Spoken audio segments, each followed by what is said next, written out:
and welcome to Become a Competent Biblical Counselor. I'm Dr. Dave Jones, and today's episode is entitled, Bless You. And we're talking about 1 Peter 3. We've looked at many things here in Ephesians 5, things that we haven't talked about concerning the Christian home before, but things that are very vital and very essential to having the right kind of Christian home. We're talking about not returning evil for evil or insult for insult. Now we're going to talk about the rest of that, the positive side of verse 9, but giving a blessing instead. I think that this is the most important thing for us to understand.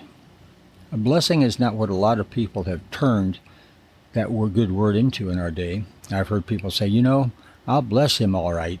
Man, what a perverse society we live in, to take such a marvelous word as the word bless and to use it to mean just the opposite, to mean I'll give him an insult or I'll give him evil in return for what he's done, just the opposite of what Christ is saying.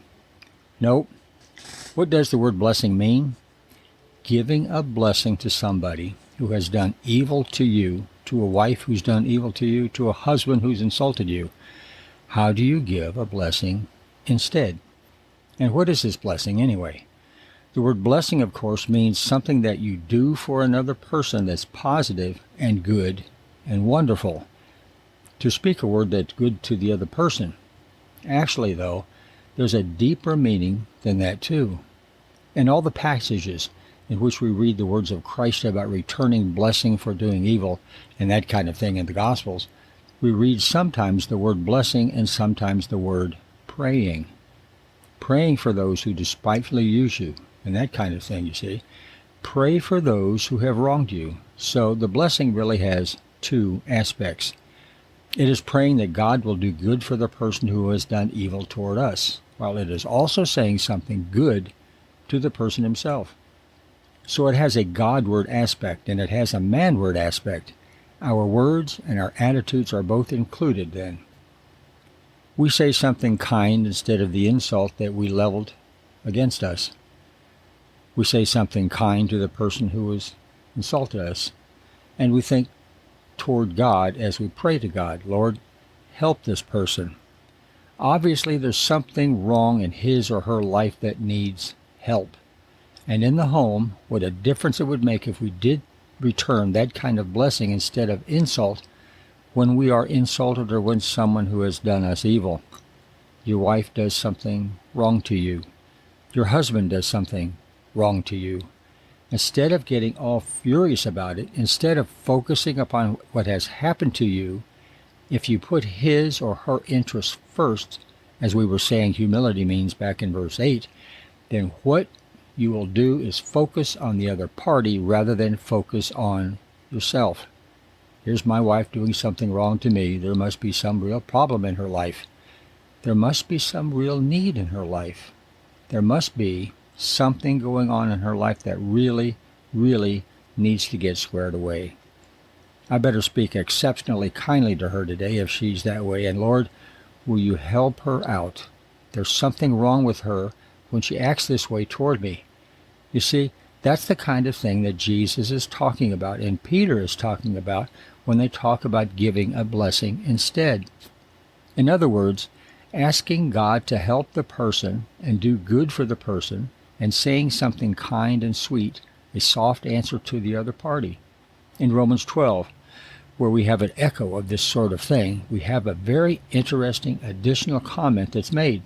In that chapter, we read that in order to do this, we must have to do something else. We read in verse 17, never pay back for evil to anyone, but respect what is right in the sight of all men. And the word respect is not a good translation. The best translation is plan for what is right and what is fine in the sight of everybody. Now, what's Paul saying there? Well, he's saying in Romans 12:17 that if you really want, in the heat of battle, when somebody has insulted you or done something wrong to you, if you really want to obey this commandment, not to return evil for evil, but to do good rather than evil and overcome evil with good, and to give back a blessing instead of an insult, you're going to have to plan ahead to do it. You know, that's so true. What we do on the spur of the moment, what we do in the heat of the battle is usually very poor. It usually comes out the wrong way. You know, how many times you've kicked yourself afterwards for what you said quickly on the spur of the moment, or what you didn't say, or how you said something, or how you failed to say it. You know, those spur-of-the-moment decisions, those spur-of-the-moment words are really very poor. How are you going to overcome that? There's only one way. You've got to sit down and take the time and the effort and think through what it is you're going to say when you get into the clinch the next time. That's the only way that you're going to make a difference when you do. The only way to come up with good solutions is to plan them ahead of time. That's the way it is, you know, with child discipline. Here's a little child comes walking in over your newly waxed floor with muddy feet, and you get all upset, and you scream, and you said, "You're not going out of this house for a week." Well now, who in the world have you punished? You haven't punished that child, you've punished yourself. And you're going to give in within 2 or 3 days and let the child out anyway, because it was a bad decision, a bad punishment, and it came out of the heat of the battle. It wasn't well thought through. But if you have your rules, your regulations all thought through, and your discipline all thought through ahead of time for that child, you're going to know what you're going to say at the next time. You're going to say, "This was thoughtless on your part," and you know what happens when you're thoughtless. Bend over, and then you're going to go get a switch, and you're going to give it to them, or whatever it is that you've determined to do at that point. And it may be you have to even write out those rules at times in order to remember them until they become a part of you instead of the foolish things that you might do otherwise out of the heat of the battle. The same is true in answering another person back. You may even have to think it through, write it down, keep it in your pocket, and pull it out on a piece of paper if necessary, and you read it to yourself before you say what you're going to say. But you think through what you're going to say ahead of time. There's no other way to make the change.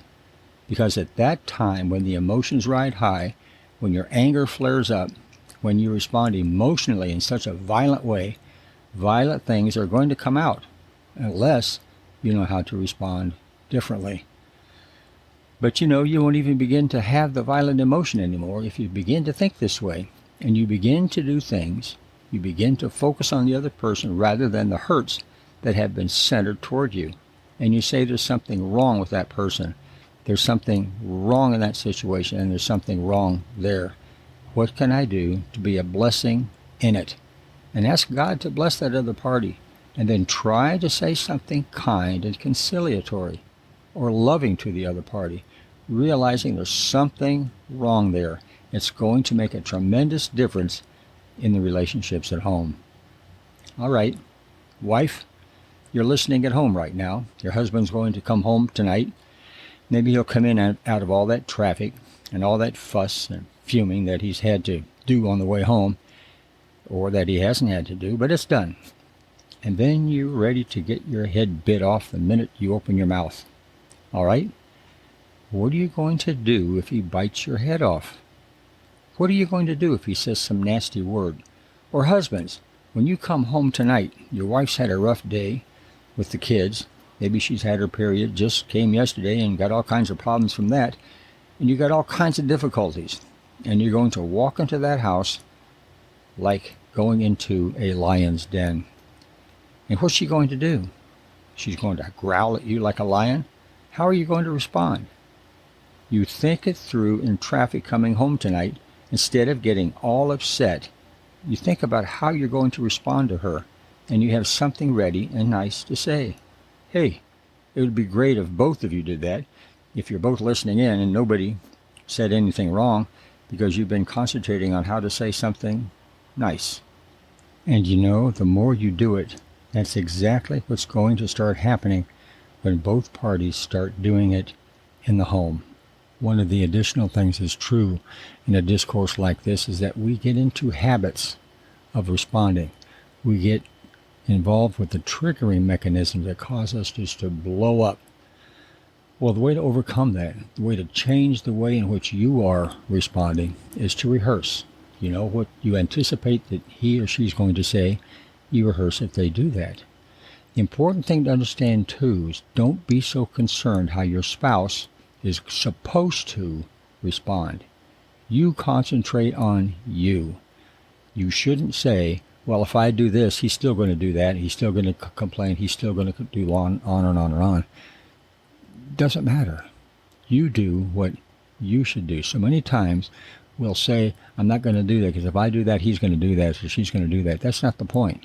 The point is, what does God want you to do in a situation like this? How does he want you to respond? You respond the way that God wants you to respond. God will take care of the response from the other person, but you just honor God first. I hope that helps. We'll talk to you soon. Bye.